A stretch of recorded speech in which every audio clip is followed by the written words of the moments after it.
Hello students, welcome again class 12th। आज हमारा next lecture होगा सुपरपोजिशन प्रिंसिपल। प्रीवियस लेक्चर में हमने कूलम्ब्स लॉ कंप्लीट किया था। तो अब अगर मैं आपसे एक छोटा क्वेश्चन पूछूं कूलम्ब्स लॉ के रिलेटेड कि अगर बच्चों हमारे पास दो चार्जेस हों, only to, Q1 and Q2, तो क्या इनके बीच फोर्स ऑफ इंट्रैक्शन कैलकुलेट की जा सकती है? तो डेफिनेटली आपका आंसर होना चाहिए yes. By using Coulomb's law we can calculate force between these two charges, okay, and that we know is equal to 1/4 pi epsilon naught Q1 Q2 by R square. If the media is free space and the magnitude of two charges is given to you, separation between the two charges is given to you, can you calculate force between these two? Yes. Or if there is some other media, not free space, then we can calculate force by using 1/4 pi epsilon naught K Q1 Q2 by R square. By knowing the dielectric constant of the media, we can calculate force between any two charges. ये last time हमने complete किया था सारा। अब यहाँ एक question arise होता है। अब अगर बच्चों दो चार्जेस के अलावा तीसरा चार्ज भी हो, से यहां पे मैं एक तीसरा चार्ज लाता हूं, राइट? आप याद रखिएगा कि तीसरा चार्ज पास में लाने से इन दो चार्जेस के बीच जो फोर्स होगी वो नहीं बदलती। हां, अब यहां क्या होगा, किसी एक चार्ज पर फोर्स अगर हम निकालने बैठे due to this and this charge, वो हम निकाल सकते हैं। और वो टोटल फोर्स कितनी होगी, सपोज Q2 में चूज करूंगा और इस पर Q1 फोर्स एक्सर्ट करेगा, डेफिनेटली Q3 भी तो फोर्स एक्सर्ट करेगा, होगा यस। तो इस Q2 पर टोटल फोर्स कितनी एक्सर्ट होगी due to these two charges, we can calculate. और वहां पे इस्तेमाल हम क्या करेंगे, ये जो आज पढ़ना है सुपरपोजिशन प्रिंसिपल। तो देखिए हम इसको स्टार्ट कैसे करते हैं। देखिए बच्चों, सपोज मेरे पास तीन चार्जेस हैं, से Q1 Q2 and Q3। I have 3 point stationary charges. अब ये एक दूसरे से कुछ सेपरेट भी है। यहां से देखिए ये सेपरेशन है, मान लीजिए Q2 3 2 और 3 चार्ज है, यहां इनके भी सेपरेशन लिख रहा हूं मैं R2 3 से। इसके और इसके बीच सेपरेशन ले लो R1 2 से। इसके और इसके बीच सेपरेशन है R1 3।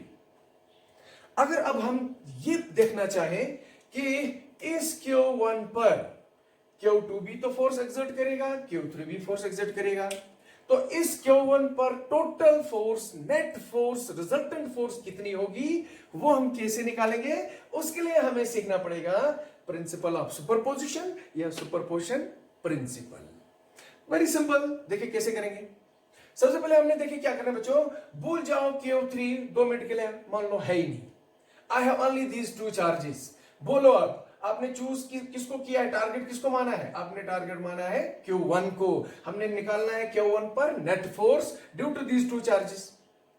तो बोलिए अब 2 मिनट के लिए भूल जाइए, Q3 है ही नहीं। बोलिए Q2 Q1 पर कितनी फोर्स एक्सर्ट करेगा, उसको हम लिखेंगे force on first charge due to second, right? Magnitude भी, डायरेक्शन भी बोलिएगा। So this will be equal to 1/4 pi epsilon naught Q1 Q2 by distance कितना बच्चों, R12 का स्क्वायर। ये हो गया फोर्स का मैग्नीट्यूड। ये इस पर फोर्स कितने एक्सर्ट करेगा, और फोर्स जो इस पर एक्ट करेगी से दे आर सिमिलर चार्जेस, तो ये रिपेल करेंगे तो ये इसको रिपेल करेगा इधर, तो फोर्स जो होगी उसकी डायरेक्शन हम उसके लिए लिखाएंगे यूनिट वेक्टर। कहां से कहां लग रही है फोर्स? 2 to 1, तो यूनिट वेक्टर 2 to 1।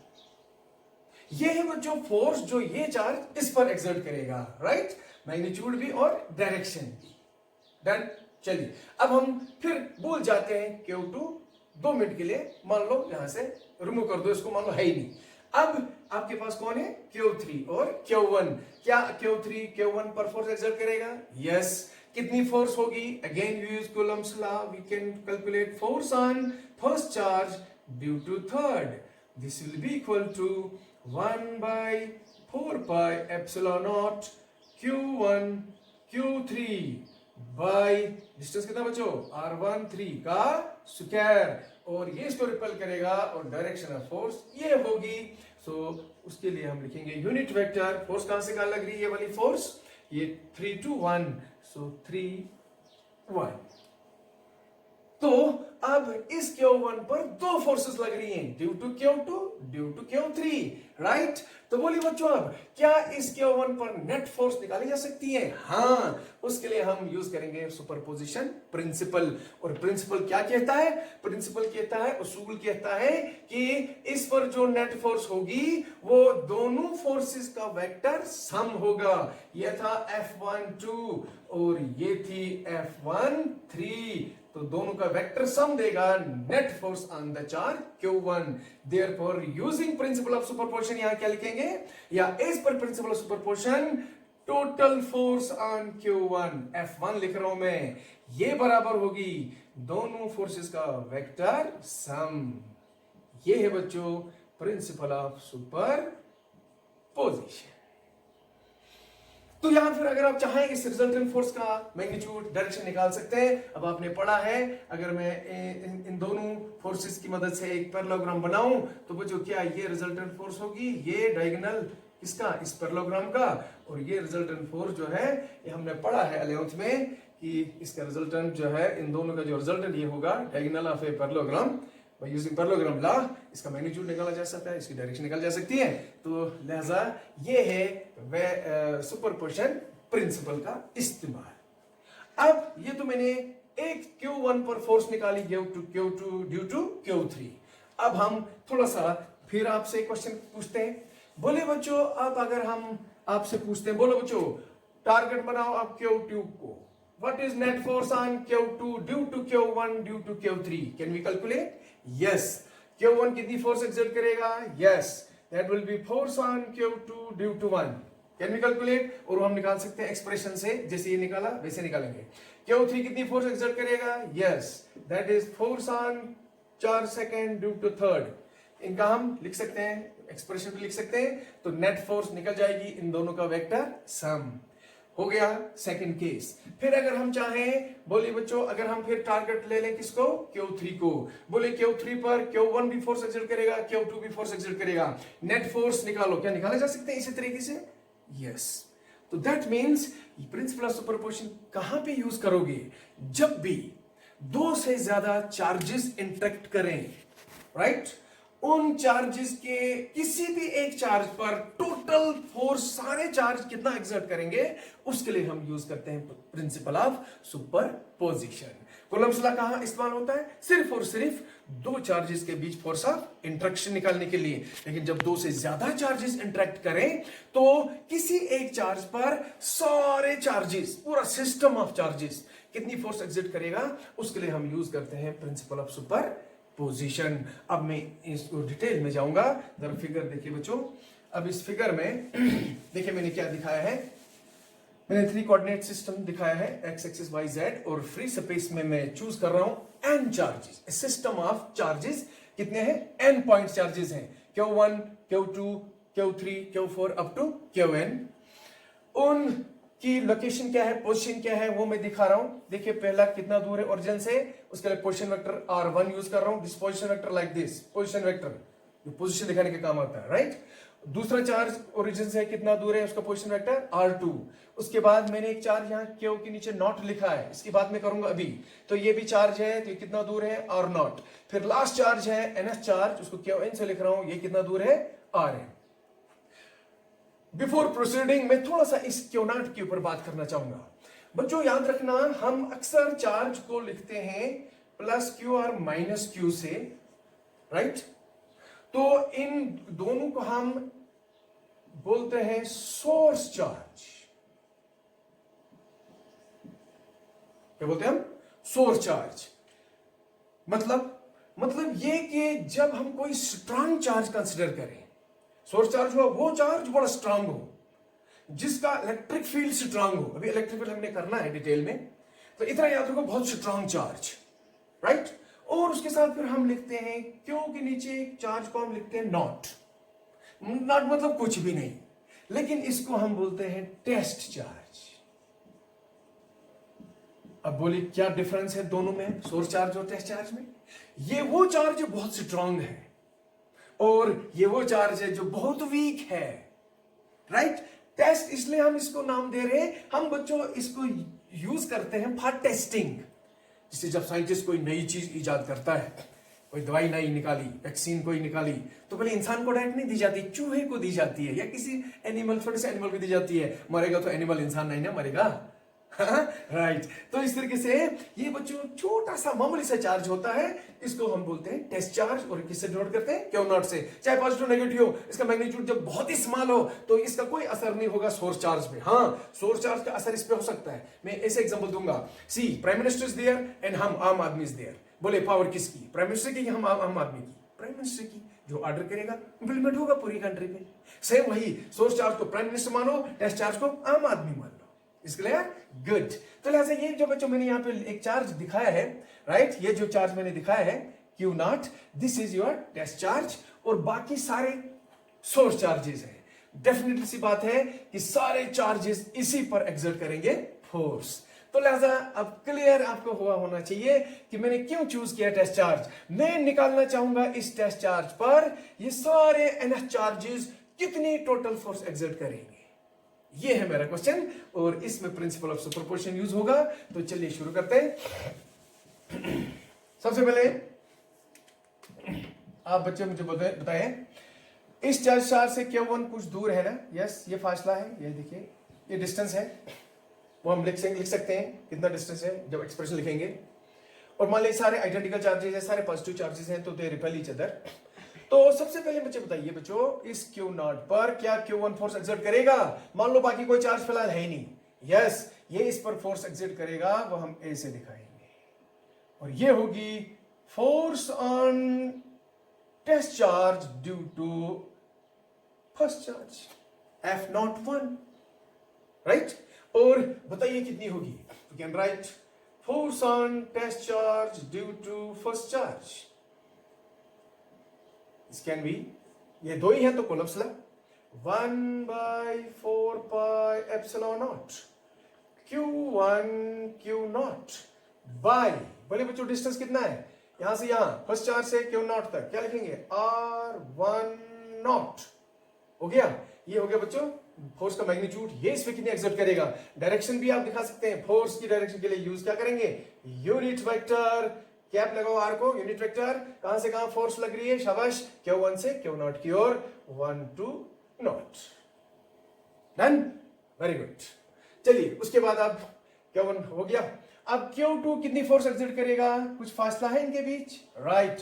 तो लीजिए ये भी फोर्स इस पे ऐसे एक्सर्ट करेगा, इसको लिखेंगे हम force on test charge due to second charge.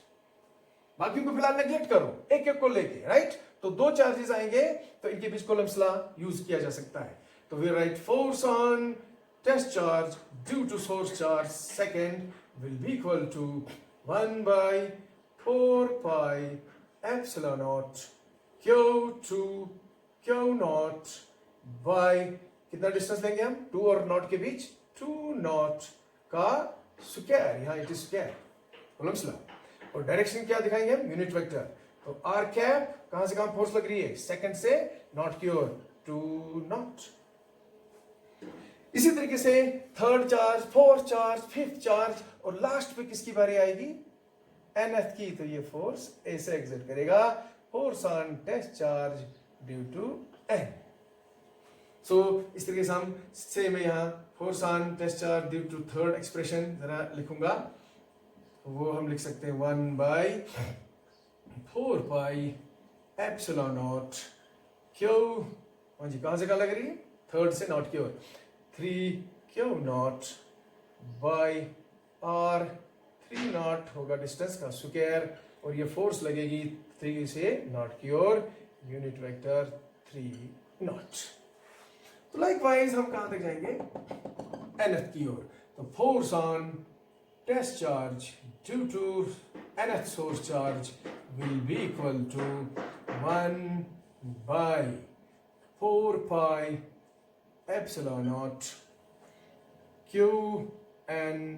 Q0 by R n0 का स्क्वायर। फोर्स की डायरेक्शन होगी फ्रॉम n टू नॉट। तो ये हो गया बच्चों, ये मैंने एक सिस्टम ऑफ चार्जेस लिया था, और वो कितनी टोटल फोर्स एक्सर्ट करेंगे एक टेस्ट चार्ज पर, वो हम यहां कर रहे हैं। और अब मैंने सारा कैलकुलेट करके दिया। अब मैं यूज करूंगा प्रिंसिपल ऑफ सुपरपोजिशन या सुपरपोजिशन प्रिंसिपल। जैसे मैंने अभी आपको बोला कि भाई किसी एक चार्ज पर ये सारे चार्जेस कितनी फोर्स एक्सर्ट करेंगे, उसके लिए हमें प्रिंसिपल ऑफ सुपरपोजिशन यूज करना पड़ेगा। एज पर प्रिंसिपल हम क्या करेंगे, इस चार्ज पर जो सारी फोर्सेस लग रही हैं उनको करना पड़ेगा सम, वेक्टर सम। तो वो जो टोटल फोर्स होगी वो होगी net force on test charge due to all charges, और वही है प्रिंसिपल ऑफ सुपरपोजिशन। देयरफॉर लिखेंगे हम, therefore as per superposition principle, right, as per superposition principle, total force on test charge, देखिए किसे नोट कर रहा हूं, आपके नीचे note, will be equal to, करिए सभी फोर्सेस का सम आएगा, force on test charge due to first charge plus force on test charge due to second plus force on test charge due to third plus dash dash dash dash dash plus force on test charge due to n। तो इस तरीके से बच्चों अब हम सारी value substitute करेंगे यहां से। तो व्हाट वी गेट, हम टोटल फोर्स नेट फोर्स निकाल रहे हैं टेस्ट चार्ज पर, तो ये आएगा 1/4πε0 Q1 Q0 बाई R10 का square R10 unit vector plus 1/4πε0 Q2 Q0 by R20 का square unit vector R20 plus dash dash dash dash dash plus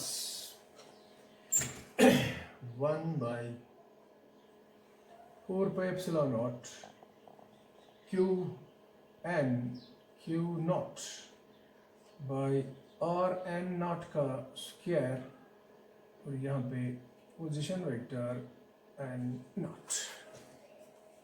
अब यहाँ पे हम बच्चों 1/4πε0 को कॉमन लेते हैं, inside Q1 Q0 by R10 square unit vector R10 plus Q2 Q0 by R20 square R20